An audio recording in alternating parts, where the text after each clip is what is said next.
तो शुरू करते हैं आज की क्लास। ठीक है, सबसे पहले उत्तराखंड के क्वेश्चन सुनेंगे जो हमने एक तो योजनाओं वाले दिए थे हमने। ठीक है, परीक्षा वाणी से पोर्शन और कुछ उसके अलावा भी सुनेंगे। ठीक है, इसके अलावा हम करेंगे वन लाइनर क्वेश्चन जैसे हमने कल पेपर किया था और बाद में वो मैंने आपको दे भी दिया था। और फिर करेंगे संघीय कार्यपालिका राष्ट्रपति के बारे में और हिंदी के जो राइटर भी दिए थे आपको, गौरव पंत और राजेश जोशी। ठीक है, तो आज का ये सब होगा। तो उत्तराखंड से शुरुआत करते हैं, उत्तराखंड के क्वेश्चन बताने तुमको। ठीक है, उत्तराखंड में पर्यटन वर्ष कब घोषित किया गया था? 2015 2015 2001 और 2015 दोनों है। 2001 भी है, 2015। ये ऑप्शन के हिसाब से तुम्हें मिलेगा क्वेश्चन। अगर दोनों है तो फिर दोनों ही ठीक हो जाएंगे। उत्तराखंड में मत्स्य नीति कब आई थी? 2002 में। ठीक है, और मत्स्य नीति लाने में प्रथम राज्य है उत्तराखंड। फिर उत्तराखंड में खनन नीति कब लाई गई? 4 अप्रैल 2001। 4 अप्रैल 2001 को है खनन नीति। ठीक है, फिर भेषज सहकारी संघ की स्थापना 1980 में की गई थी। उत्तराखंड में युवा नीति कब आई? 5 सितंबर 2011। 5 सितंबर 2011 को आई थी। उत्तराखंड की विधानसभा में जीएसटी विधेयक जो है कब पारित हुआ था? विधानसभा में जीएसटी। ठीक है, कुछ क्वेश्चन इससे वो अलग भी है जो परीक्षा वाणी में नहीं होंगे, क्योंकि मैं परीक्षा वाणी आज मेरी कोचिंग में रहेगी तो मैं दूसरे उससे सुन रहा हूँ ये तुम्हें। ठीक है, ये 2 मई 2017।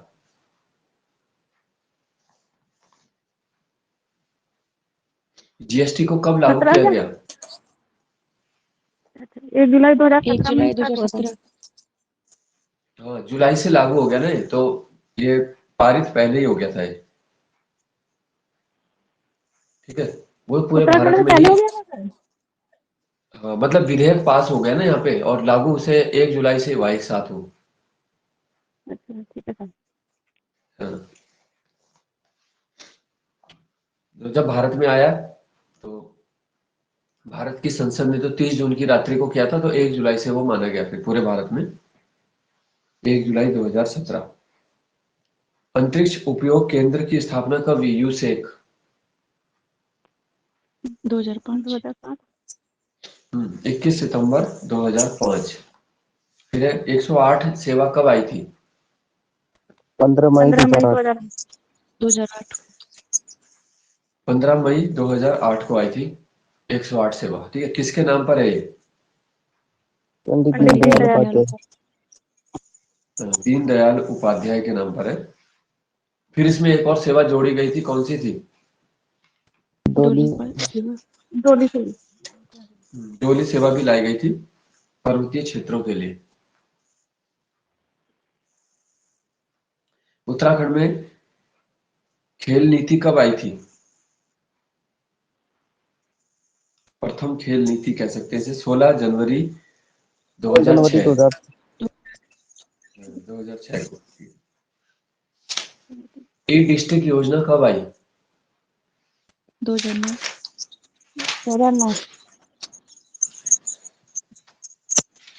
2009 में है। अच्छा, फिर है विजेंद्र जैन किस आयोग के अध्यक्ष बने थे पहले? मानवाधिकार आयोग। मानवाधिकार आयोग के थे पहले अध्यक्ष।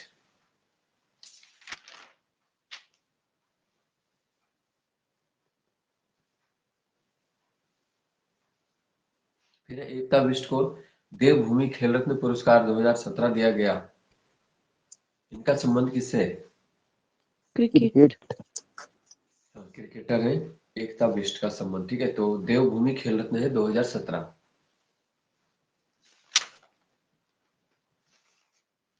ठीक है ना, तो ये मैं अपने नोट से ही पूछ रहा हूँ, कल पूछेंगे उससे परीक्षा वाणी से, तो अभी जो है वो कोचिंग में ही है।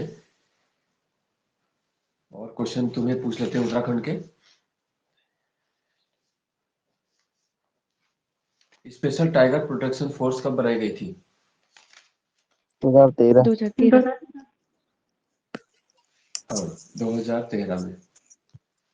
उत्तराखंड विधानसभा का पहला सत्र कब शुरू हुआ था? 9 9 जनवरी जनवरी 2001। 9 जनवरी 2001। ठीक है, इसका भी याद रखना। यानी कि राज्य बनने के 2 महीने बाद हो रहा है विधानसभा का सत्र। और उत्तराखंड में जो पूछा जाता है, एकमात्र जो अनुच्छेद 356 का उपयोग हुआ था, कब हुआ था? 27 मार्च 2016। 2016। 27 मार्च से कब तक चला था? 11 मई। 12 मई। 11। तो 11 मई, 27 मार्च से 11 मई। उस समय मुख्यमंत्री कौन थे?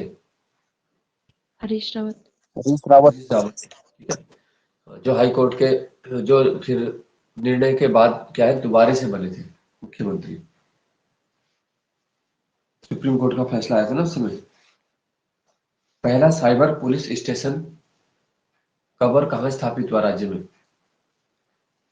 25 मार्च देहरादून। 2015 को। हाँ, क्या डेट है इसकी? 25 मार्च। हाँ ठीक है, डेट तो मैंने लिखी भी थी इसमें। ठीक है, 25 मार्च ही होगी इसकी। 25 मार्च 2015, देहरादून। एक नाली भूमि कितने वर्ग मीटर के बराबर है? 200। 200 वर्ग मीटर है एक नाली। ठीक है। गंगा स्वच्छता दिवस 17 दिसंबर। 17 दिसंबर। 17 दिसंबर है गंगा स्वच्छता दिवस। स्पर्श गंगा अभियान कब आया? 2009। 17 दिसंबर 2009 को ही आया था, 2009। इसीलिए गंगा स्वच्छता दिवस है 17 दिसंबर। तो गंगा का कोई ना कोई क्वेश्चन आ ही जाता है। इंदिरा अम्मा कैंटीन योजना उत्तराखंड में कब शुरू हुई थी? 15 2015। अगस्त 2015। 15 अगस्त 2015। 15 अगस्त 2015। ठीक है, सस्ता भोजन उपलब्ध कराने के लिए थी इंदिरा अम्मा कैंटीन योजना। मेरा पेड़ मेरा धन योजना, ये भी 2015 में आई 2014। थी। 15 में। ठीक है, अब है उत्तराखंड में पंचायती राज विधेयक कब लागू हुआ? 4 अप्रैल 2016। 4 अप्रैल 2016 को हो गया था।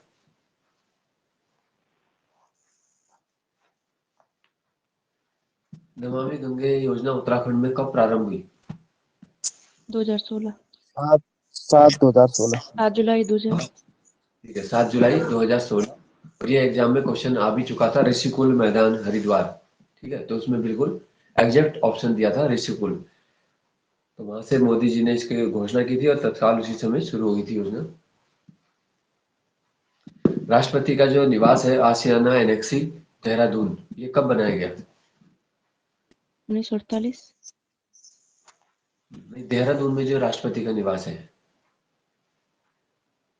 इसका उद्घाटन किया गया 10 जुलाई 2017। ठीक है, पहले राष्ट्रपति आते थे तो मतलब हमारे राज्यपाल का जो राजभवन है उसी में व्यवस्था कर लेते थे, लेकिन अब उनका अलग से ही है, देहरादून में बना हुआ आशियाना नाम से। 10 जुलाई 2017। कई सालों में एक बार आते हैं, तभी उनकी जरूरत पड़ती है। मतलब बाकी वहां पे क्या है कि ऐसे ही। सर अभी आई तो थी राष्ट्रपति। हाँ, तो वहीं पे रखा जाता है, फिर उनको जो भी मिलेगा उनको वहीं पे जाके मिलेगा।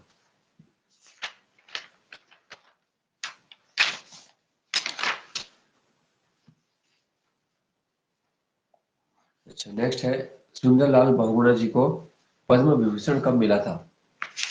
2009। डालियों का दगड़िया, ये किसने बनाया था? चंडी प्रसाद। चंडी प्रसाद भट्ट। चंडी प्रसाद भट्ट।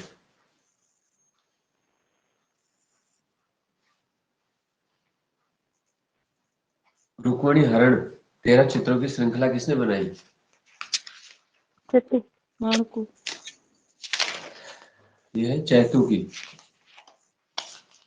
ठीक है, आंख मिचोली का आएगा तब आएगा माणकू। और गीत गोविंद। कौन सी जनजाति है जो गोत्र को कुरी कहती है? थारू, थारू लोग कहते हैं।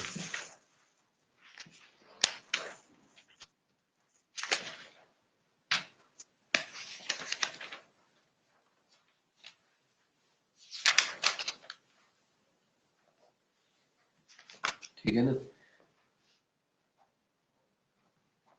तो पहले परीक्षा वाणी का ही खत्म किया जाएगा टॉपिक, तब उसके बाद दूसरी किताबों से जैसे बीएस नेगी है उसके डिस्ट्रिक्ट वाइज जो है स्टार्ट करेंगे।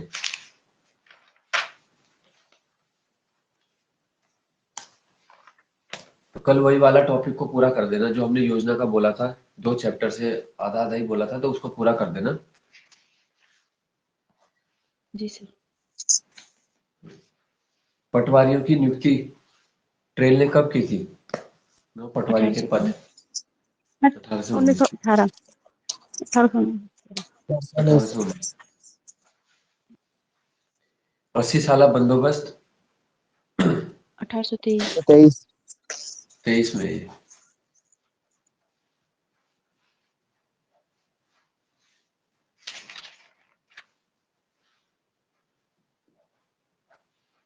आजादी के बाद जो बंदोबस्त किया गया था वो कब किया गया? 1960 से 64, 1960 से 64 के मध्य उत्तर प्रदेश सरकार के द्वारा। फिर है फॉरेस्ट ग्रीवेंस कमेटी कब बनी? 13 अप्रैल 1921, 13 अप्रैल 1921 और इसने कब रिपोर्ट सौंपी थी? अक्टूबर 1921 अक्टूबर 1921, हाँ, 28 अक्टूबर 1921 को। ठीक है, पर्सी बीडम की अध्यक्षता में। जो भी लोगों की जिज्ञासा और समस्याएं थी वन कानूनों के खिलाफ, उसी के लिए, तो लोगों का क्या ग्रीवेंस है मतलब, उसके लिए बना था फॉरेस्ट ग्रीवेंस कमेटी।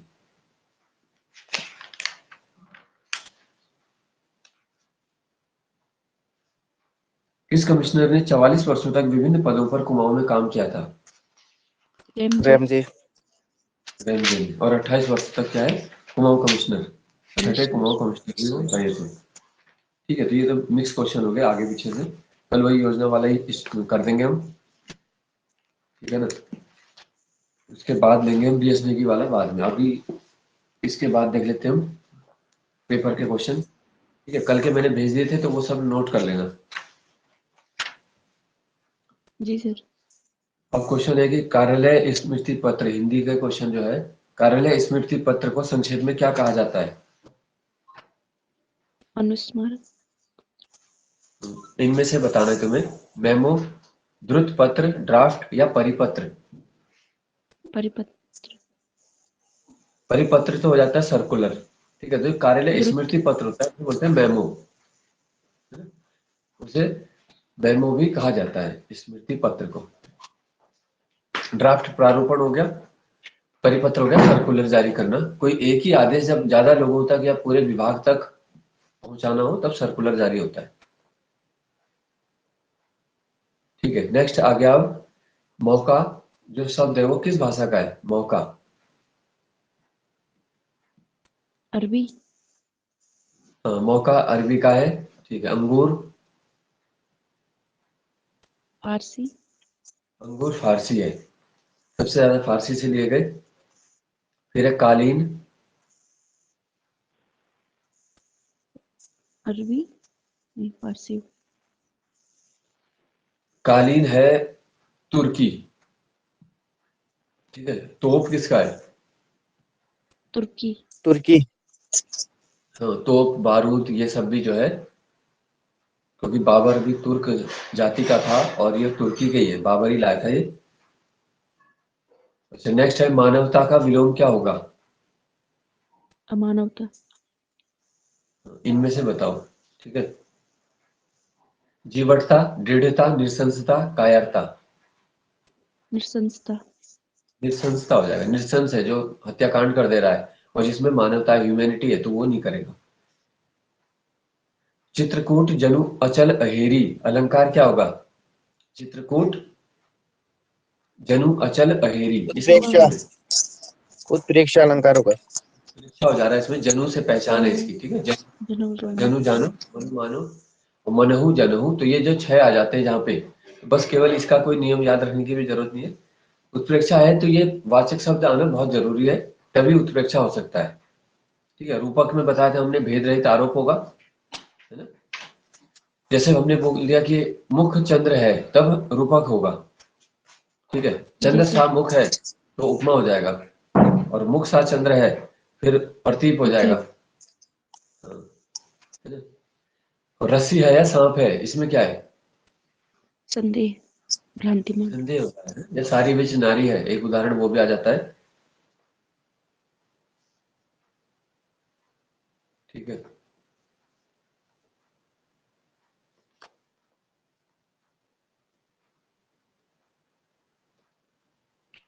अच्छा, अब है इसमें बताना है तुम्हें कौन सा कारक होगा। अरे तुम घर नहीं गए, अधिकरण है, संबोधन है, कर्ता विस्मयादिबोधक। कर्ण, संबोधन। हाँ। विस्मय का चिन्ह अरे के बाद आ चुका है तो क्या होगा, संबोधन हो गया कारक, ठीक है। लास्ट में जो कारक आता है, तो संस्कृत में कारक वैसे 6 ही होते हैं, हिंदी में 8 होते हैं। पहला और लास्ट वाला हिंदी में ही माना जाता है, ठीक है। प्रथम और अष्टम जो है, तो ये वाला भी उसमें नहीं मानते, कारक के अंदर नहीं है वो। अब है, किसमें अरबी फारसी प्रत्यय प्रयुक्त हुआ है, तुम्हें बताना है, ठीक है। 4 में से कहाँ अरबी फारसी प्रत्यय का उपयोग हो रहा है। बालिका, गुलाब, कृष्णा, अश्वा। गुलाब। में गुलाब। हाँ, गुल में आप जुड़ गया है, तो ये आप जो आ रहा है अरबी फारसी का है, ठीक है। बालिका, कृष्णा और अश्वा ये संस्कृत के हैं। तो नेक्स्ट है, कौन सा अनुच्छेद है जो बोलता है हिंदी में कि राजभाषा संबंधी कोई भी विधेयक राष्ट्रपति की पूर्व मंजूरी के बिना पेश नहीं हो सकता है।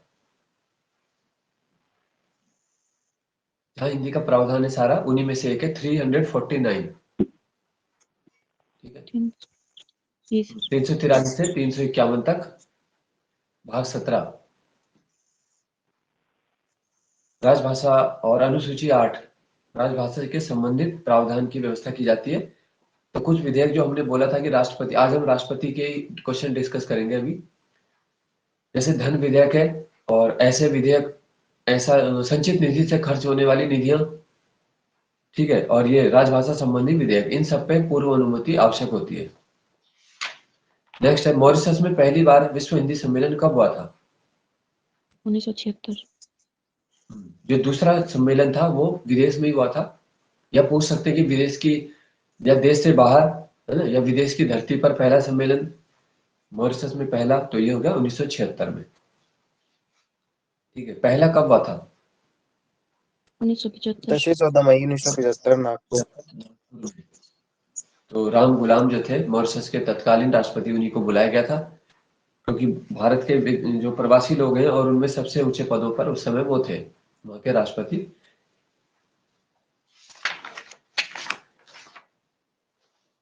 नेक्स्ट है मुहावरा, कूप मंडूक।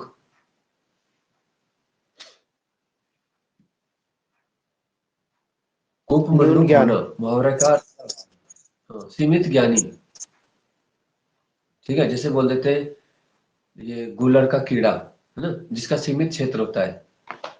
कुएं का मेंढक, तो कूप मंडूक भी वही हो गया, सीमित ज्ञानी। फिर अर्थानुसार वाक्य के भेद 8। 8 होते हैं, और रचनानुसार 3। 3। 3 होंगे। वाक्य के अंग कितने हैं, 2। 2। अंग दो बताएंगे। फिर उद्देश्य, विधेय और अनिवार्य तत्व, 6 अनिवार्य तत्व हो जाएंगे इसमें।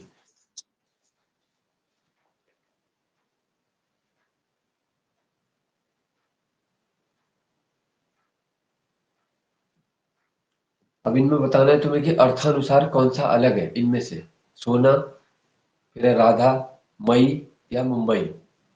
सोना, राधा, मई, मुंबई, एक इसमें जो है अर्थानुसार 4 जो भेद होते हैं, ठीक है। शब्दों के 4 भेद होते हैं, एकार्थी, अनेकार्थी, समानार्थी, विलोमार्थी। तो इनमें से तुम्हें बताना है मतलब कि एक अर्थी शब्द नहीं है, ठीक है, मुंबई। पृथक है। मुंबई का क्या है, मुंबई का एक ही अर्थ है, मुंबई, है ना? सोना। हाँ, अच्छा, एक अर्थी नहीं है सोना। हाँ, सोना, सोने का है ना, सो रहे हो तुम, और फिर गोल्ड हो गया, ठीक है, तो ये अनेकार्थी में चला गया। बाकी क्या है, ये व्यक्तिवाचक ही है तो सारे, इस वजह से, ठीक है। नेक्स्ट है पुनश्च, किसका निबंध है पुनश्च?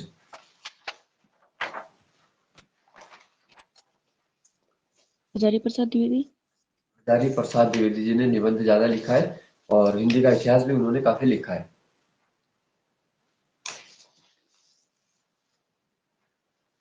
अच्छा, फिर है पंत जी ने कौन सा काव्य सबसे पहले लिखा? इनमें से बताना है, चिदंबरा, उच्छ्वास, ग्राम्य, युगांत। ग्राम्य। इनमें से है उच्छ्वास है सबसे पहले। इस प्रकार का क्वेश्चन बनता है, थोड़ा टफ हो जाता है वो, क्योंकि ईयर के हिसाब से भी हमें देखना चाहिए जो स्टार्टिंग से लिखी हुई रचना है ना? जी सर, एक उच्छ्वास और रचना और पल्लव पूछी लास्ट में। जाती है कि, हाँ, एक क्वेश्चन और आता है पंत जी का कि छायावाद का मैनिफेस्टो, ठीक है, तो इन्होंने लिखा था कौन सा ग्रंथ है? पल्लव। हाँ, पल्लव को कहा जाता है, पल्लव। छायावाद का मैनिफेस्टो के नाम से जाना जाता है, यानी कि प्रतिनिधि ग्रंथ है वो, छायावाद का सर्वाधिक प्रभाव पड़ा है इस पर, ठीक है। नेक्स्ट है निराला किस प्रकार के कवि है? अवसरवादी, पलायनवादी, भाग्यवादी, क्रांतिकारी, इनमें से क्रांतिकारी। क्रांतिकारी। निराला को माना जाता है अवसरवादी। क्रांतिकारी। छायावाद के चार स्तंभों में से एक ये भी है। निराला का जन्म कब हुआ था? 1896।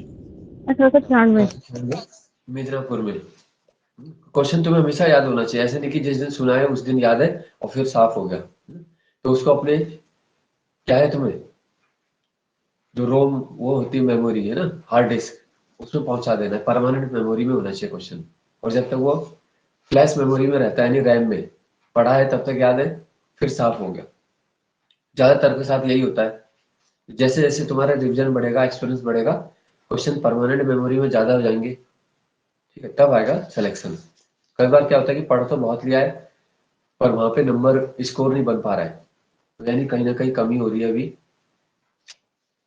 तो समय लगेगा उसमें, हो जाएगा पर। नेक्स्ट है यदि आ के साथ बड़े उ को जोड़ा जाए तो ओ हो जाता है, ये कौन सी संधि का नियम होगा? आ के साथ उ को जोड़ संधि। के ओ। गुण संधि। गुण संधि। गुण संधि। तो ये याद रखना है हमें कि नियम कैसे याद रखेंगे, देखो सिंपल, देखो दीर्घ में क्या होता है, केवल आ बनता है, ई और उ, ठीक है, और यहाँ पे ओ बन गया, लेकिन जब भी ओ यानी ऊपर एक मात्रा, जैसे महाधन उदय, है ना, तो क्या हो गया, महोदय हो गया। महोदय। हाँ, रमाधन ईश। गुण ईश। संधि की पहचान हो जाती है वैसे, एक मात्रा ऊपर आ जाएगी। इसके अलावा जैसे महर्षि, देवर्षि भी गुण के ही उदाहरण है। दीर्घ में केवल आ आएगा जैसे विद्यालय, और ई आ जाएगा जैसे ये हरीश हो गया, ठीक है, और क्या आ जाएगा, ऊ, जैसे भूर्जा हो गया, भूधन ऊर्जा, भूर्जा, ठीक है।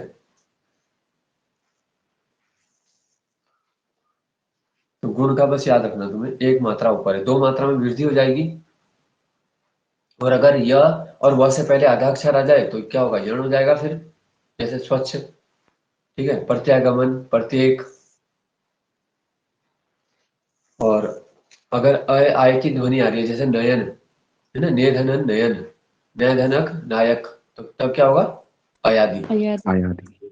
तो ये हमारी स्वर संधि में 5 भाग है इसके, ठीक है। स्वर को ही रखा है वैसे तो, लेकिन आना सबको चाहिए, क्योंकि ऑप्शन में कई बार आ रही है, बाकी संधि भी आ जाती है, जैसे व्यंजन है, विसर्ग है ना, क्योंकि थोड़ा सा भी सिलेबस से बाहर है तो हम उसके लिए आयोग को नहीं बोल सकते कि आपने ये तो, है ना, स्वर संधि बोला था पर आपने विसर्ग भी दे दी।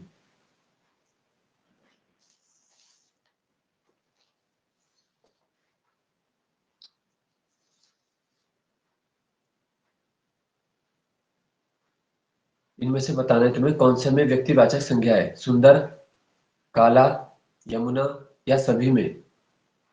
यमुना। यमुना में व्यक्ति राक्षस होगा, ठीक है, सभी में तो होगा ही नहीं। और ये तो वैसे भी गुण है काला, ठीक है, ये विशेषण बन रहे हैं सुंदर, है ना। सांझ बराबर तप नहीं, झूठ बराबर पाप, ये किसने बोला? कबीर। तो कबीर नहीं बोला है, जिन्हें हजारी प्रसाद जी ने वाणी का डिक्टेटर कहा है। और पंचमेल खिचड़ी सदुक कड़ी भाषा का प्रयोग किया गया। निर्गुण पंथ के हैं ज्ञान मार्गी, ठीक है, एग्जाम में आ चुका है, ज्ञान मार्गी याद रखना है कबीरदास के लिए, है ना। जैसे वो भी है इसमें, कबीरा सोई पीर है जो जाने पर पीर, यमक अलंकार, है ना। वही व्यक्ति पीर यानी संत है जो दूसरे की पीर यानी पीड़ा जाने। तो जब पीर शब्द दो बार आया लेकिन प्रत्येक बार अर्थ भिन्न हो गया, तो वहां पे यमक हो जाता है। हर दोहा तुम्हें कबीरदास का ऐसा मिलेगा, जब उसका तुम अर्थ देखोगे तो वो बिल्कुल दिल को छूने वाला है, उसका मतलब कुछ खास अर्थ होगा बहुत। फिर है भक्तिन किसकी रचना है? महादेवी वर्मा। महादेव फॉरेस्ट गार्ड का जरिए एग्जाम हुआ था एक बार, हरिद्वार में जो हुआ था केवल, तो उसमें भी आ चुका था पहले, कई एग्जाम में आ जाता है, ठीक है ना। तो ये हिंदी के अब है उत्तराखंड का। गाड़ू घड़ी यात्रा का संबंध किससे है? बद्रीनाथ। ये यात्रा नरेंद्र नगर से बद्रीनाथ जाती है और टिहरी राज परिवार के ही लोगों के द्वारा, ठीक है, इसको ले जाया जाता है, तो इसे बोलते हैं गाड़ू घड़ी। फिर है कुमाऊं का चेरा पूंजी कहाँ है? सुखी डाक द्वाराहाट। द्वाराहाट है। यह सूखी ढांग को बोला जाता है, चंपावत के सूखी ढांग को बोलते हैं कुमाऊं का चेरा पूंजी, ठीक है। और उत्तराखंड का चेरा पूंजी नरेंद्र नगर। नगर। नगर में ज्यादा बारिश प्राप्त हो रही है यहाँ पे। नेक्स्ट है गलता लोहा, किसने लिखा है? मनोहर श्याम गलता जोशी लोहा। तो ये है, नहीं मनोहर श्याम जोशी का नहीं है गलता लोहा। मनोहर श्याम जोशी ने तो शेखर लिखी जोशी है। का है, शेखर जोशी कलकत्ता। हाँ, शेखर जोशी जी का है, ठीक है, गलता लोहा याद रखना। फिर है बेताल घाट, ये जगह किस जिले में? बेताल घाट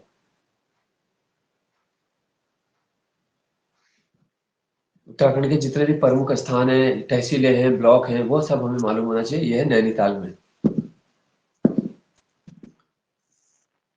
नेक्स्ट है बागेश्वर, बागेश्वर के पूर्व में क्या है? नीलेश्वर है या भीलेश्वर है, अग्निकुंड है या कोई नहीं इनमें से?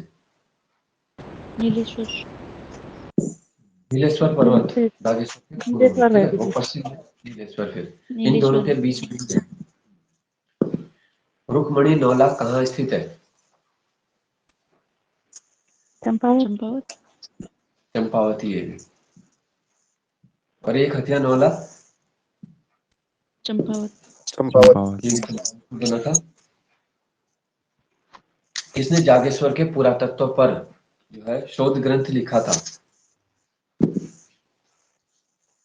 यशोधर मठपाल ऑप्शन है तुम्हारा, ठीक है, Yashodhar Mathpal, W Fraser, MP Joshi, doctor Yashwant Kathoch. Jageshwar के पुरातत्व विषय पर लिखा था एमपी जोशी, माहेश्वर प्रसाद, ठीक है, माहेश्वर प्रसाद जोशी जी ने लिखा ये। शेरवन ओखले ने अपनी पुस्तक में किस मेले का उल्लेख किया? उत्तरायणी। देवी दुरा की ये उत्तरायणी मेला है, ठीक है। हाँ, वो तुम्हें याद आ रहा है, वो जिम कार्बेट ने किया है, ठीक है, मैन ईटर्स ऑफ कुमाऊं में, तो तब आएगा। जी सर जी। देवी धुरा वहाँ पे पत्थर बगवाल वो खेला जाता है, ठीक है, पाषाण युद्ध होता है। और शेरवन ओखले का पूछेंगे होली हिमालय में, तभी आ जाएगा। उत्तरायणी मेले का उल्लेख उन्होंने किया।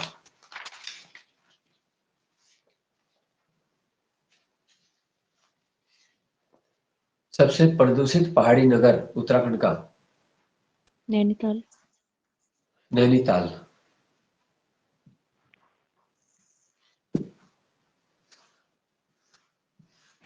ठीक है, इसी प्रदूषण और कई सारे मुद्दों को लेके एक आरटीआई भी डाली गई थी उत्तराखंड हाई कोर्ट में, है ना, तो वो डाली थी अजय रावत। जिनकी बुक पढ़ते उत्तराखंड इतिहास की, उन्होंने डाली है नैनीताल को बचाने के लिए।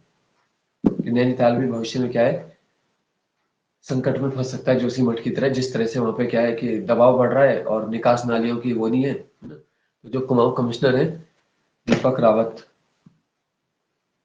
तो अब वो इस काम पे लगे हुए हैं, नैनीताल को दोबारा से कैसे पहले के जैसे किया जाए। सबसे प्रदूषित पहाड़ी नगरों में भी आ चुका है, क्योंकि जब लोगों पे कुछ नहीं होता ऑप्शन तो सीधा यहीं आ जाते हैं, है ना? तो क्षमता से ज्यादा होने के कारण इसकी व्यवस्था क्या है, फेल हो रही है। फिर है मटियानी जी का जन्म कब हुआ, ये सुना था हमने राइटर को। 1931। 31 बाड़े छीना। 1931 सालम रंग महोत्सव किस जनपद में मनाया जाता है। अल्मोड़ा। अल्मोड़ा।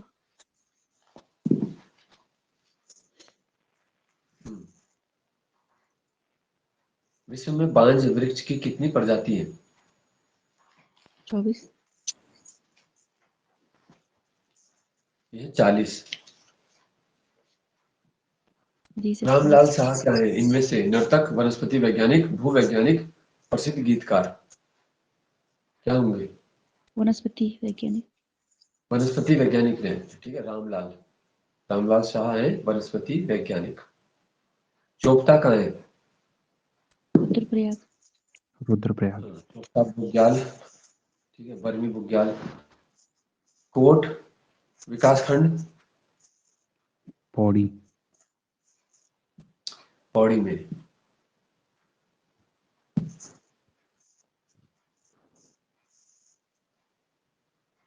हरगोविंद पंत कुमाऊं परिषद के अध्यक्ष कब बने थे।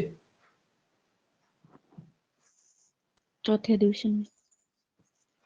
1920। 1920। 20 में, ठीक है।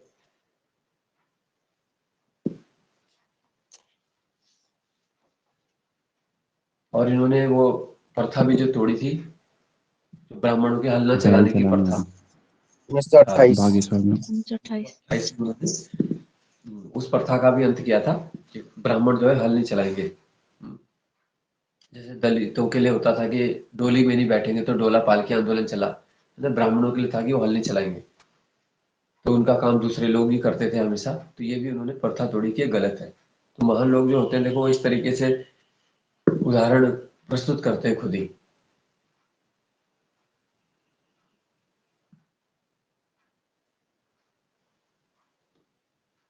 उत्तराखंड जो राज्य गीत है किसने लिखा है। हेमंत बिष्ट। हेमंत बिष्ट। ठीक है, और आवाज दी है नरेंद्र सिंह नेगी ने। और इसमें किसका उपयोग हुआ है इनमें से, ठीक है, बताना है तुम्हें। गढ़वाली, कुमाऊनी, जौनसारी, गोरखाली, ये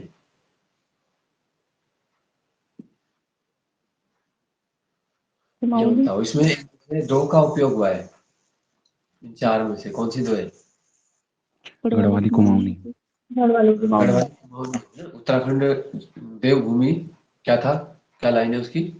मातृभूमि। शत शत वंदन उत्तराखंड अभिनंदन। उत्तराखंड मातृभूमि। वंदन अभिनंदन, है ना? तो उसमें वंदन। गढ़वाली भी आ रही है, कुमाऊनी भी आ रही है, ये दो को स्थान दिया है उसमें।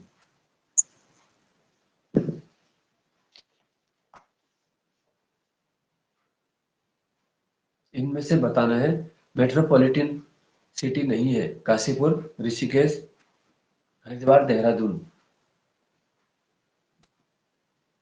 काशीपुर। मेट्रोपॉलिटन का मतलब वही हो जाता है नगर निगम का एक क्षेत्र नहीं है। काशीपुर इनमें से सबसे छोटा है।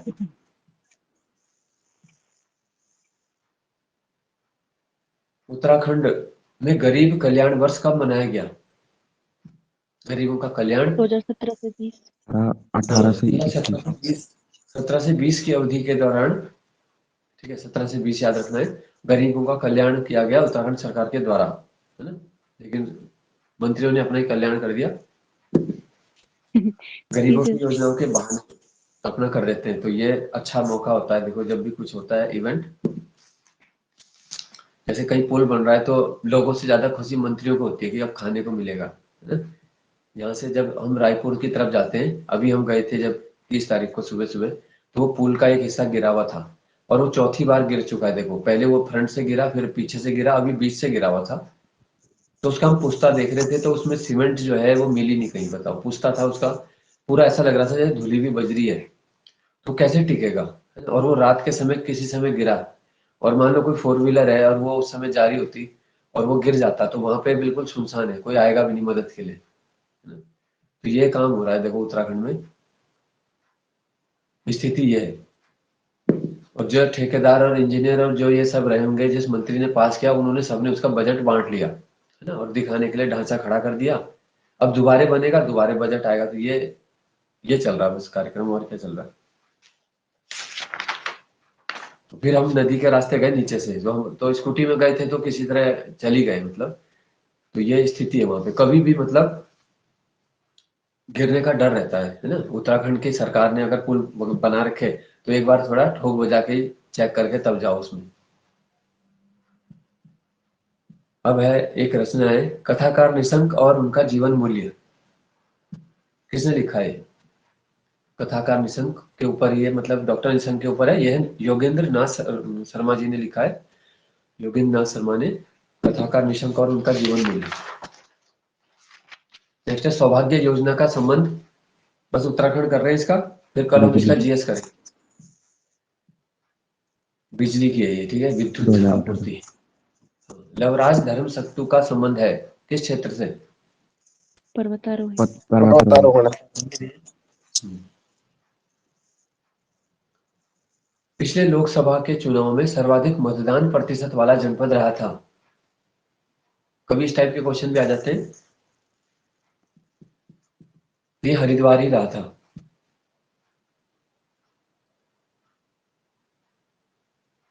उत्तराखंड ने 2020-21 खेल महाकुंभ को कितने करोड़ धनराशि दी थी? यह 8 करोड़। ठीक है, तो अब जो है हमें उसके बाद वाले बजट पढ़ने हैं। बजट से भी महत्वपूर्ण चीजों को हमें याद रखना है। जैसे उसका आ गया था, कैंपा योजना का आ गया था एक बार एग्जाम में। तो महत्वपूर्ण जो बजट है वो याद रखने हैं। कमला रावत का संबंध किस खेल से है? जूडो। जूडो से है कमला रावत। और तारा रावत? क्रिकेट। क्रिकेट। ग्राम पंचायत सदस्यों का कार्यकाल कितना होता है? 5 वर्ष। 5 साल का। जो 5 साल का जो वार्ड मेंबर होते हैं उनकी संख्या कितनी हो सकती है, न्यूनतम और अधिकतम? 7 से 15। हाँ, पहले 5 से 15 था किताबों में, अब याद रखना 7 से 15 कर दी गई है। कम से कम 7 होना चाहिए ग्राम पंचायत में वार्ड मेंबर, वार्ड सदस्य, जो प्रधान की सहायता भी करते हैं, ठीक है, अपने वार्ड की समस्या बताकर।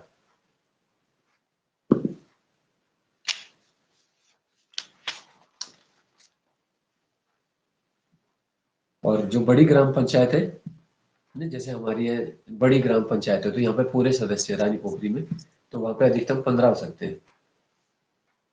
ठीक है, तो अगर प्रधान को कोई बजट वीडियो के साथ मिलके, वीपीडीओ के साथ मिलके पारित कराना होता है, तो उसे बहुमत की जरूरत पड़ती है उसमें, है ना। उसको केवल कोरम से नहीं कर सकता है वो, कि अपने जानने वाले 2-3 वार्ड मेंबर बुलाए और उस दिन बजट पास कर दिया। तो 50% से ऊपर वाला नियम इसमें लगेगा। फिर जिला पंचायत कितनी समितियों के द्वारा अपना काम करवाती है? जिला पंचायत 6 समितियां होती है, चाहे कोई भी पंचायत हो। ग्राम पंचायत को भी 6 समितियां बनाने का अधिकार है, जिला पंचायत के भी 6 है, तो 6 याद रखना है। फिर है पंचायत वित्त आयोग या राज्य का वित्त आयोग किस अनुच्छेद में है? 243 आई। आई से याद रखना है इनकम, तो आई से याद रहेगा। वित्त आयोग का काम है पैसे का, तो आई से इनकम है, 243 आई में है। ठीक है, ये सारे अनुच्छेद तुम्हारे वीडियो परीक्षा तक बिल्कुल फिंगर टिप में याद होना चाहिए, और पूरी उम्मीद है कि 1-2 उसमें से आ जाएंगे वहां पे। शोर का अतीत किसने लिखा? Ram Singh. Ram Singh, doctor Ram Singh. Uttarakhand people's front कब बना?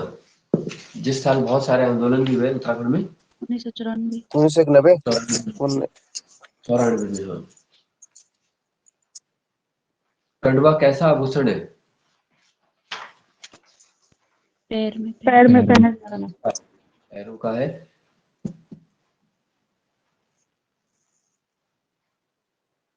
इनमें से बताने अलग कौन सी बोली है? पछाई, राठी, सलाणी, दसौलिया। पछाई। पछाई क्योंकि कुमाऊनी की है, बाकी गढ़वाली के अंदर आते हैं। तो त्रिलोचन पांडे ने कितने बताए थे गढ़वाली की? 8। 8। हाँ, ठीक है।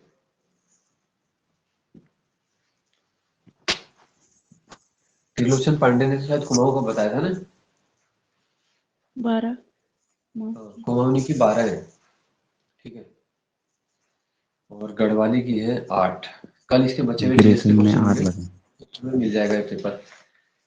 अब आ जाते हैं, देखो संघ की कार्यपालिका कल हमने आगे का कर दिया था, तो अभी ये वाला देख लेते हैं। ये रह गया था राष्ट्रपति महोदय के बारे में।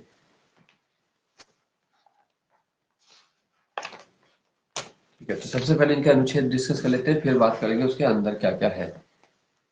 कौन से भाग में कार्यपालिका यानी संघ है? 6। 5वीं। ये 5 है, ठीक है। तो 6 आ जाता है फिर राज्यों का। जो कल क्या था हमने, राज्य विधानमंडल आदि, वो 6 है। सबसे बड़ा भाग हमारे संविधान का यही है। पूरे 100 अनुच्छेद है इसमें, 52 से लेके 151 तक पूरा भाग 5 की व्याख्या है, ठीक है। भारत का राष्ट्रपति, ये अनुच्छेद 52 है। फिर कार्यपालिका शक्ति दी गई है 53 में, ठीक है। 54 में क्या है, निर्वाचन यानी राष्ट्रपति का इलेक्शन कैसे होगा। फिर इन अनुच्छेदों को भी अंदर के हम देखेंगे अभी, ठीक है। पदावधि किसमें दी गई है, टर्म, राष्ट्रपति का कार्यकाल 5 साल का होगा, यह है अनुच्छेद 56। 56। राष्ट्रपति पद की अर्हताएं यानी क्या उसके लिए योग्यता है, जैसे भारत का नागरिक हो, है ना, सांसद बनने 58। की भी योग्यता है 58 में। फिर राष्ट्रपति की शपथ 60। किसमें है? 60 में। और महाभियोग 61। 61। 21। 61 में महाभियोग है। फिर आता है दंड क्षमादान 72। 72। और राज्यपाल के दंड क्षमा शक्ति 171। 161। 161 कल जो था, ठीक है। अब इसमें हम देख लेते हैं संसदीय शासन कहाँ से लिया गया था, किस देश से?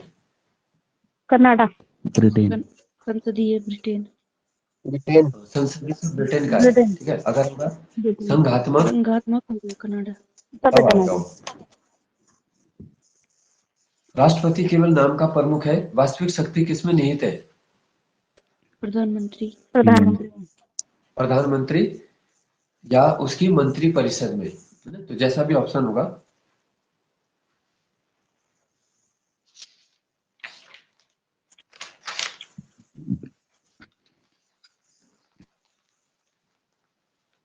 राष्ट्रपति पद के लिए कम से कम आयु कितनी है?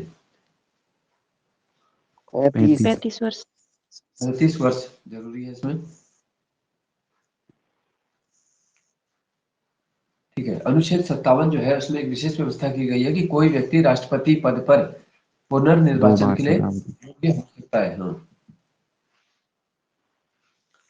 वैसे 2 बार भी नहीं लिखा है इसमें, ये नहीं बताया गया कि कितनी बार अधिकतम एक ही व्यक्ति चुना जा सकता है। इसके बारे में भी संविधान में कोई व्यवस्था नहीं है, पर ये केवल एक तरीके से हमने सुचारू व्यवस्था के लिए खुद ही बना दिया है ना, कि जब व्यक्ति 70-75 की उम्र में बनेगा ही, और कितने कार्यकाल वो रह सकता है, कि उसे कहीं विदेश यात्रा भी करनी होती है ना, तो ये सब चीजें उसका शरीर साथ नहीं देगा फिर।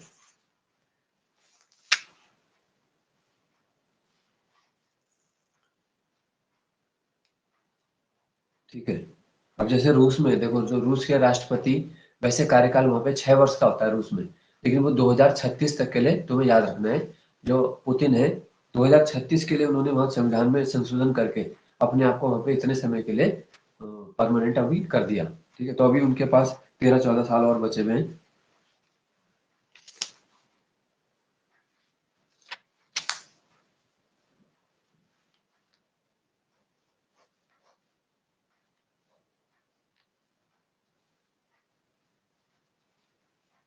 फिर आता है एकल संक्रमणीय मत प्रणाली। ये क्या है? एकल संक्रमणीय मत प्रणाली, ये होता है चुनाव की विधि। पूछेंगे राष्ट्रपति का निर्वाचन किस पद्धति से हो रहा है, तो इसे बोलते हैं हम एकल संक्रमणी मत प्रणाली। मतदान को गुप्त तरीके से होता है और जो जिन प्रतिनिधियों को हमने चुना है उनके द्वारा राष्ट्रपति को चुना जाएगा। इसका मतलब हमारे क्या होंगे, वो एमएलए और एमपी, ठीक है। और प्रत्येक एमएलए और एमपी के यहाँ पे मत का मूल्य भी अलग होगा। जैसे उत्तराखंड हमारा राज्य क्या है, छोटा कम जनसंख्या वाला है, तो हमारे एमएलए का मूल्य कम हो जाएगा। और यूपी की जनसंख्या हमारी तुलना में 20 गुना है, ठीक है, तो वहां पे उसी अनुपात में एमएलए की मत का मूल्य भी बढ़ जाता है फिर।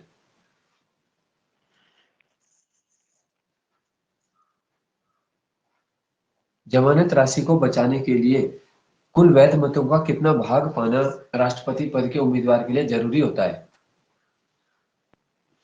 51। ठीक है, तो मतलब 1/6 इसका याद रखना, ठीक है। वैध मतों का 1/6 यदि प्राप्त न हो तो जो 15,000 रुपए की जमानत होती है, इसी को बोला जाता है कि जमानत जब्त होगी है। यानी कि कोई भी जनता का वहां पे बड़ा समर्थन उनको नहीं था, ठीक है। किसी भी इलेक्शन में ऐसा हो सकता है और ज्यादातर में ऐसे ही होता है, क्योंकि जिसको जो लोगों का प्रिय व्यक्ति होगा वो तो सबसे पहले और दूसरे स्थान पे जाता रहते हैं, ठीक है। बाकी वोट बहुत कम बच जाते हैं, तो 1/6 बहुत कम को ही मिलेंगे उसके बाद, तो ज्यादातर की जमानत ही जब्त हो जाती है।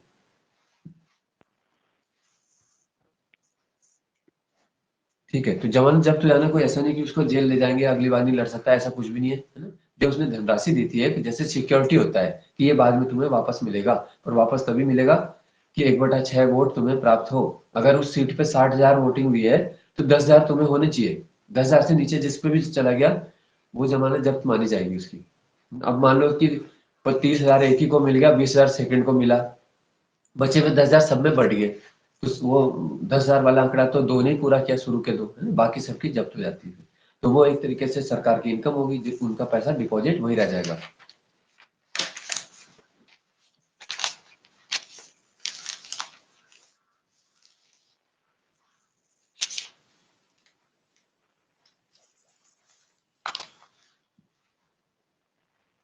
ठीक है, राष्ट्रपति बनने के लिए फिर कितने मतों की आवश्यकता पड़ेगी? कुल वैध मतों का कितना भाग होना चाहिए?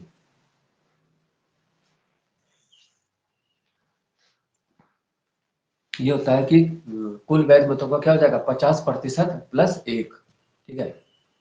50% प्लस 1, 50% से एक ज्यादा हो जाएगा, तभी पता चलेगा कि कौन आगे है। जैसे 100 वोट डाले गए तो 50% हो गया 50, और एक जोड़ दो 51, तो जिसको भी 51 या अधिक मिलेगा वो बनेगा। जब एक को 51 मिल चुका है यानी दूसरे को 49 से ऊपर हो नहीं सकता, है ना, तो वो ऑटोमेटिक उसका डिफरेंस आ गया। और अगर कभी गलती से दोनों साइड बराबर हो जाता है तो क्या हो जाता है फिर? अगर मान लो दोनों कैंडिडेट को 50-50 मिला है, अब क्या होगा? स्पीकर निर्णायक मत डाल सकते हैं फिर उसमें, ठीक है। तो स्पीकर से जाहिर सी बात है, स्पीकर जो होते हैं वो चुने हुए दल के ही होते हैं, लोकसभा के, यानी जिसके प्रधानमंत्री हैं। तो यानी कि सरकार जिस व्यक्ति का समर्थन कर रही है ना, जैसे इस बार द्रौपदी मुर्मू का क्या, अगर 50-50 हो जाता तो स्पीकर ने भी हमारे उसमें ही, है ना, बीजेपी के सपोर्ट में ही डालना था फिर भी।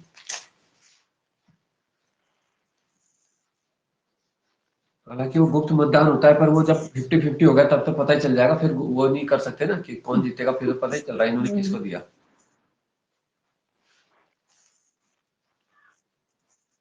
ठीक है, तो जब कोई व्यक्ति पार्टी लाइन से जाके अलग वोट कर देता है, जैसे बीजेपी कैंडिडेट, बीजेपी के सांसद ने और कांग्रेस समर्थक, है ना, कांग्रेस समर्थित उपराष्ट्रपति के उम्मीदवार को दे दिया, तो इसे बोलते हैं क्रॉस वोटिंग, ठीक है।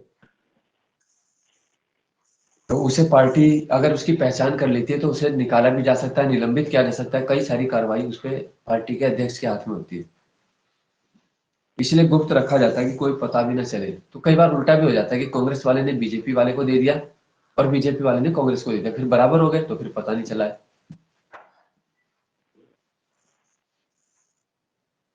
ठीक है, राष्ट्रपति त्याग पत्र किसे सौंपता है? राष्ट्रपति को। उपराष्ट्रपति को सौंपेंगे, ठीक है। तो राष्ट्रपति देखो हमारा प्रमुख हो गया, प्रधान, उसके बाद आते हैं उपराष्ट्रपति। तीसरे व्यक्ति कौन है इन दोनों की अनुपस्थिति में? सर्वोच्च न्यायालय का न्यायाधीश। Supreme court. तो जो हमारे चीफ जस्टिस हो जाएंगे वो होंगे। इन दोनों की अनुपस्थिति में देश की बागडोर वही संभालते हैं। जो भी फैसले राष्ट्रपति लेंगे तो वो चीफ जस्टिस के पास पावर आएगी।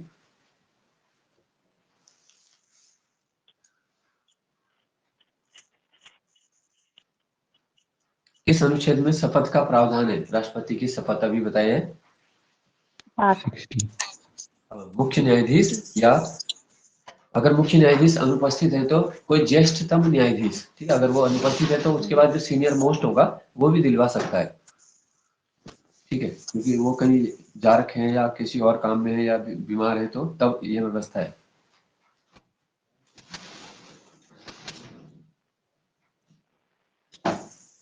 ठीक है, तो यहाँ पे ऑप्शन में याद रखना है कि राष्ट्रपति की शपथ 60 वाले में दी गई है, जहाँ पे, ठीक है, अनुसूची 3 में जो है वो वाला ऑप्शन नहीं आता, ये 60 वाला सही माना जाएगा।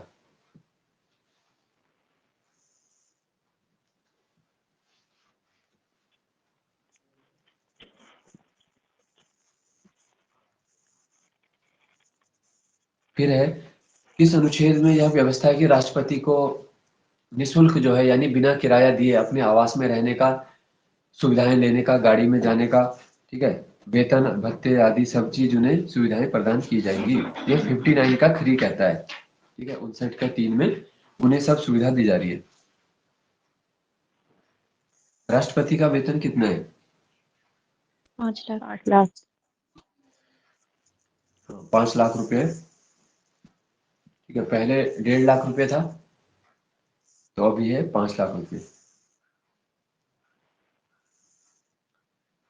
एक और आर्टिकल इंपॉर्टेंट है 59 का 4, उसमें ये लिखा है कि राष्ट्रपति का वेतन भत्ते उनके कार्यकाल के दौरान कम नहीं किए जा सकते, ठीक है। अभी मान लो अचानक प्रधानमंत्री कोई नियम ले आए कि राष्ट्रपति का वेतन कटौती करते हैं, बजट बचाना है, ऐसा कुछ नहीं कर सकते। और ये सभी क्या है, टैक्स फ्री भी होता है कि उस 5 लाख के उस पर टैक्स लगा दिया, मान लो कुछ 28%, 12%, ऐसा भी ये भी नहीं है, ठीक है। तो ये सब है उसमें। और संचित निधि से होने के कारण कोई भी संकट का प्रभाव भी वेतन पर नहीं पड़ेगा, क्योंकि वो संचित निधि पर भारित है वेतन। यानी कुछ भी देश में स्थिति हो जाए तभी भी ये वेतन चलता रहेगा। कोरोना आ गया, आर्थिक संकट है, बजट पारित नहीं हो पाया समय पे। अच्छा, फिर बताओ महाभियोग किस अनुच्छेद में, और ये कहाँ से लिया गया? 61 61 यूएसए। अमेरिका से लिया गया है। क्या करने पर महाभियोग की प्रक्रिया शुरू की जा सकती है? राष्ट्रपति क्या करेंगे ऐसा जब उनको महाभियोग लगे? संविधान 14 सभा दिन में पहले सूचना मिलती। हाँ, 14 दिन पहले उन्हें बताना पड़ेगा, वो तो नियम है ही, ठीक है। यह है संविधान का अतिक्रमण, वायोलेशन करने पर, यदि वे संविधान का अतिक्रमण करें तो। क्योंकि राष्ट्रपति के पास बहुत सारी पावर होती है ना, चुनी हुई सरकार पे प्रश्न उठाने की, उसको भंग करने की, संसद को वो करने के लिए।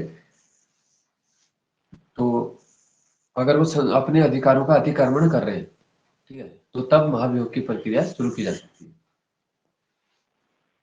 और ये 14 दिन पहले उनको सूचना देना जरूरी है।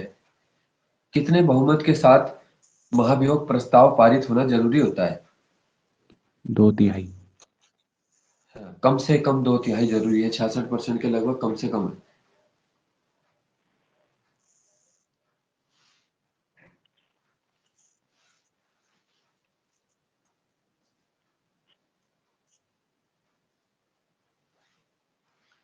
ठीक है, राष्ट्रपति को अधिकार है कि अगर पहले सदन ने पारित कर दिया तो दूसरे सदन में राष्ट्रपति अपनी सफाई दें, अगर वो मानी जाती है तो वो उनका महाभियोग वापस हो सकता है। लेकिन अगर दोनों ही सदन 2/3 से पारित कर दें तो जैसे ही फिर राज्यसभा में पारित हो जाएगा तो तत्काल से राष्ट्रपति के वो पद मुक्त होना पड़ेगा और उनका पद रिक्त मान लिया जाएगा तुरंत, ठीक है, पर वो 2/3 वाला पूरा हो जाना चाहिए।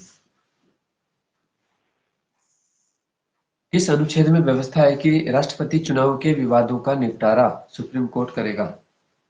71। 71 में। ठीक है,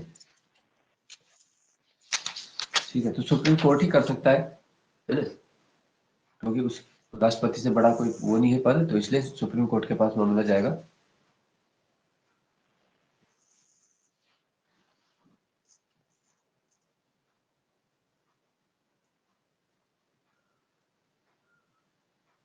और उपराष्ट्रपति और राष्ट्रपति दोनों के निर्वाचन के विवाद का फैसला जाएगा इस वाले में, ठीक है।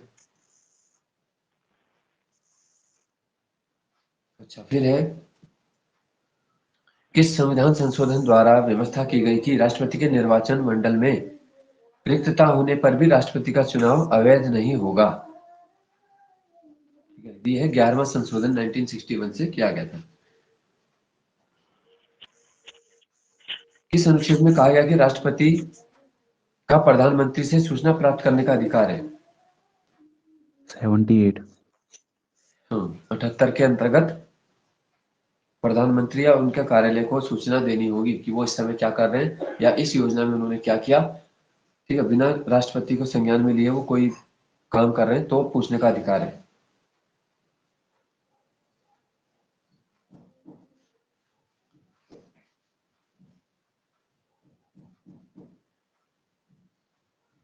अभी तुमने एक वो देखा होगा कि अमेरिका की एक कंपनी की रिपोर्ट के आधार पे जो अडानी ग्रुप के लिए आई है, हिंडनबर्ग, पूछा भी जा सकता है, वो भविष्य में करंट का बहुत इंपॉर्टेंट क्वेश्चन बन जाएगा। हिंडनबर्ग कंपनी की रिपोर्ट के आधार पे क्या है, अडानी ग्रुप के शेयर गिरते जा रहे हैं, है ना, और वो तीसरे अमीर से 11वें अमीर बन चुके हैं इतनी जल्दी।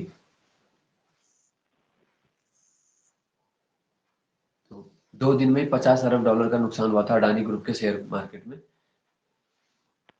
क्योंकि जिस भी कंपनी को बोला जा रहा है कि उस कंपनी ने बोला है, अमेरिका की कंपनी ने आज तक, तो उनमें से 90% कंपनियां क्या है, खत्म हो चुकी है, यानी वो अस्तित्व समाप्त हो गया। और अडानी ग्रुप की कंपनियां इस समय क्या है, भारत में सबसे बड़ी है ना, लगभग हर सेक्टर उनके पास है इस समय इंडिया का। इसलिए क्या है कि अगर वो कंपनियां सारी लॉस में चली जाती है तो आम लोगों के भी पैसा बहुत लगा हुआ है शेयर मार्केट में। किसी ने जैसे 10,000 के शेयर खरीद लिए और वो शेयर पूरी तरह गिरते हैं तो हो सकता है उसको व्यक्ति को 1,000 रुपये मिले, 500 रुपये मिले, हो सकता है वो भी ना मिले, है ना। तो कल भारत सरकार ने एक और व्यवस्था करी कि ज्यादा एक दिन में शेयर मार्केट में ज्यादा गिरावट ना आए, उसके लिए एक और स्लैब जोड़ दी। ठीक है, जैसे पहले था कि एक दिन में 20 अंक गिर सकता है, तो अब 10 अंक कर दिया ताकि तेजी से न गिरे और लोगों को क्या है, डर ना लगे। क्योंकि 77,000 करोड़ रुपए तो एल आई सी ने दे रखा है ना, अडानी ग्रुप को, और 80,000 करोड़ है स्टेट बैंक का। तो ये दो बड़े इन्वेस्टर है इंडिया के, और एल आई सी में भी आम लोगों का पैसा होता है। कंपनी डूबती है तो ये पैसा फिर किसी और को पूरा करना पड़ेगा, मतलब। तो ये अभी भी सरकार इसमें बता नहीं रही है, क्योंकि कहीं ना कहीं मोदी सरकार का पूरी तरह अडानी ग्रुप को अभी तक सपोर्ट रहा, उनकी दोस्ती भी अच्छी।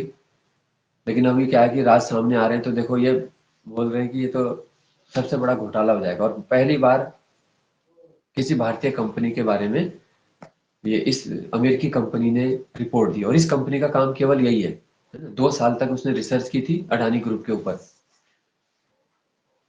तो ये कंपनी बस यही करती है, दूसरी कंपनियों की कमियों का पता लगा के, फ्रॉड का, और उनका रहस्य बाहर निकालती है। अगर सोचो ये रिपोर्ट देने से पहले वो अडानी ग्रुप से बातचीत करते कि हमें पैसे दो तो ये रिपोर्ट नहीं आएगी, तो कितने पैसे दे सकते थे, है ना। 2 दिन में 50 अरब डॉलर का नुकसान हो चुका है, तो कितने भी दे सकते थे, अपने देशों की कई कंपनियां उनके नाम कर सकते थे हम।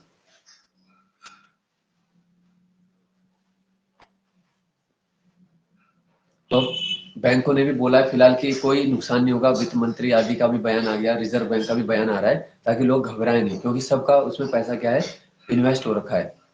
और एल आई सी और स्टेट बैंक तो पूरी तरह भारत सरकार के वो है ना, जिसमें भारतीय नाम आ गया तो वो तो भारत के ही है, पूरी तरह शेयर है।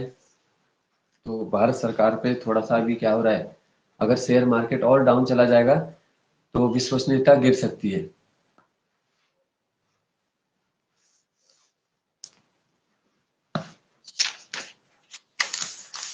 तो इसीलिए बोला जाता है, देखो कि जो प्राइवेट है, प्राइवेट सेक्टर को इसीलिए विश्वास में नहीं लिया जा सकता, है ना। ऐसा हो सकता है संभव कि कोई 2 लाख रुपए सैलरी ले रहा हो अडानी ग्रुप में, तो फिर वो रोड पे आ जाए, है ना। लेकिन गवर्नमेंट जॉब में क्या है कि तुम्हारी जितनी भी सैलरी है उतने की गारंटी होती है ना। जब तक तुम बस या तो 60 साल के निवे या वीर गति को प्राप्त निवे, वो मिलता ही रहेगा। इसलिए लोग गवर्नमेंट जॉब की तरफ वो करते हैं और इस पे ज्यादा विश्वास होता है। लोग पोस्ट ऑफिस में पैसे जमा करते हैं इसलिए कि देखो भले धीरे बढ़ेंगे या बैंक में, पर बढ़ेंगे। और वरना क्या है म्यूचुअल फंड्स और इनमें क्या करोगे तुम कि भाई वही हेरा फेरी वाली बात हो जाएगी कि 21 दिन में पैसे डबल, और फिर वो जितने लगाए थे वो भी नहीं मिले। ठीक है, हिंदी के राइटर्स, राष्ट्रपति की वो देख लेते हैं, वीटो पावर कितने प्रकार की है? 3। तीन प्रकार की। पहला होता है अत्यंतिक एब्सोल्यूट वीटो। ठीक है, राष्ट्रपति क्या है, किसी विधेयक को अनुमति नहीं देता है इसमें, लेकिन ऐसा केवल गैर सरकारी विधेयक के लिए ही किया जा सकता है। साधारण विधेयक में राष्ट्रपति के पास अधिकार नहीं है कि वो उसको अनुमति देने से मना करे, वो उसको वापस भेज सकते हैं पुनर्विचार हेतु। तो जब पुनर्विचार होता है उसको बोलते हैं सस्पेंशन, यानी निलंबनकारी वीटो। ठीक है, बंद नहीं किया, निलंबित किया अभी के लिए कि वापस जाओ, इसकी कमियों को दूर करो फिर लाओ, फिर दोबारा आएगा तो फिर मना नहीं कर सकते, तो एक ही बार वापस भेजेंगे। तीसरा होता है जेबी वीटो। ठीक है, अनुमति दे भी नहीं रहे और नहीं भी। ठीक है, यानी बीच में जैसे बोलते हैं ना, लटका दिया, पॉकेट वीटो बोलते हैं इसको। यानी जैल सिंह ने 1986 में इसका उपयोग कर चुके हैं। तो ऐसा तब होता है पॉकेट वीटो आदि, कोई भी वीटो तब आएगा जब राष्ट्रपति, प्रधानमंत्री, मंत्रिपरिषद के विचार आपस में नहीं मिल रहे। अब हमने वो बोला था कि एक राइटर के बारे में, दो राइटर थे ना, शिवानी का जन्म कब हुआ था? 1923। 1923। हाँ, कहाँ पर? गुजरात। मध्य प्रदेश। गुजरात MP में। शिवानी का जन्म हुआ था 1923 राजकोट। ठीक है, गुजरात। गुजरात, 17 अक्टूबर 1923 को। इनके पिता थे अश्विनी कुमार पांडे। अच्छा, कृष्ण कली किस विधा में लिखा है? कृष्ण कली, अतिथि, कालिंदी? उपन्यास। उपन्यास है। फिर है सुरंगमा, रति विलाप, ये क्या है? ये इनके धारावाहिक। फिर है मृणमाला की हंसी, मृणमाला की हंसी, ये कौन सी विधा में है? किया जाएगा निबंध। इनकी कहानी। ठीक है ना।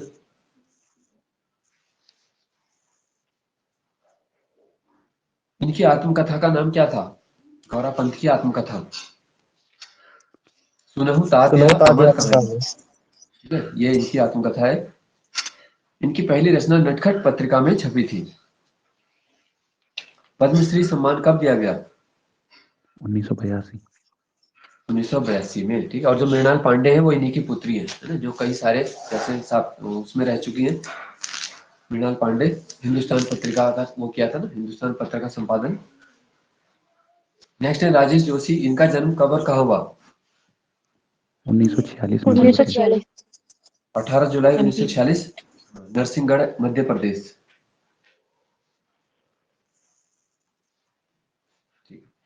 साहित्य अकादमी किस रचना के लिए मिला इनको?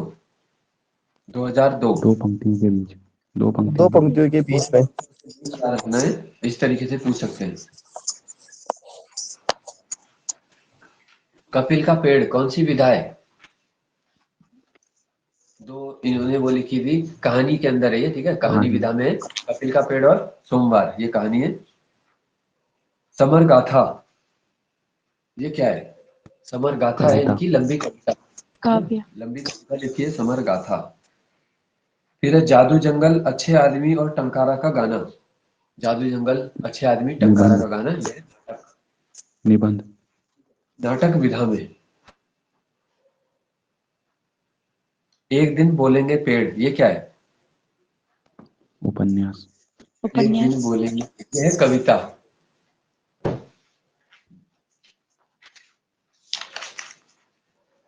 तो कविताएं इन्होंने बहुत सारी लिखी है, एक बार बताया था हूँ सारी प्रतिनिधि कविताएं इनकी। ठीक है, बच्चे काम पर जा रहे हैं, एग्जाम में आ चुका है ना, तो पूछ सकते हैं बाल श्रम पर किसने लिखा है? इन्होंने लिखा है, बच्चे काम पर जा रहे हैं। पृथ्वी का चक्कर, एक कवि कहता है, माँ कहती है। ठीक है, पेड़ क्या करता है? वृक्षों का प्रार्थना गीत, हर जगह आकाश, सह यात्रियों के साथ, पानी बरसा, इनकी बाल कविता का नाम है पानी बरसा। तो बच्चों के ऊपर भी इन्होंने काफी लिखा है, और उसमें से PDF में से पढ़ लेना, जितनी हो सके रचनाएं तुम्हारे पास जो है ज्यादा से ज्यादा, है ना, पटवारी परीक्षा के लिए। बहुत अच्छे लेवल का एग्जाम है, कई बार बन जाओगे तो जिंदगी भर तुम्हें फिर पटवारी जी, पटवारी साहब बोलेंगे लोग, है ना, जिंदगी भर उसमें सम्मान भी मिलेगा तुम्हें। तो यही चीज के लिए व्यक्ति वो करता है। देखो पैसा व्यक्ति दूसरी जगह भी कमा सकता है, हो सकता है उससे डबल भी कमा ले कई तरीकों से। तो फिर 12 के बाद फिर ये तो राइटर वाला सिलेबस है नहीं फिर कनिष्ठ सहायक में, और इसकी जगह साइंस हो जाएगी फिर। ठीक है, तो कल वाले राइटर फिर बता देंगे तुम्हें दो कौन से होंगे।